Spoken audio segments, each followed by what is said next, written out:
つな実をかぶったピアノがあるという話が出てきたんですよね。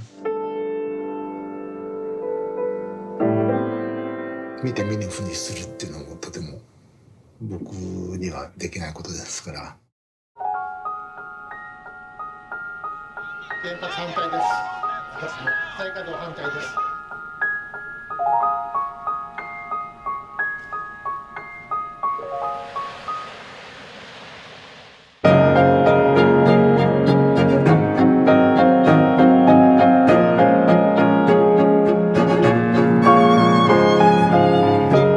自分が何になるんだっていうことはですね、100万日も疑ってなかったんですよね。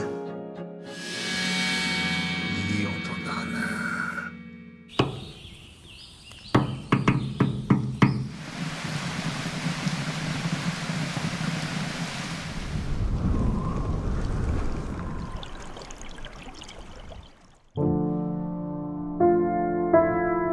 常にその持続する音、消えない音、減衰しない音に憧れがあるのかもしれないですね。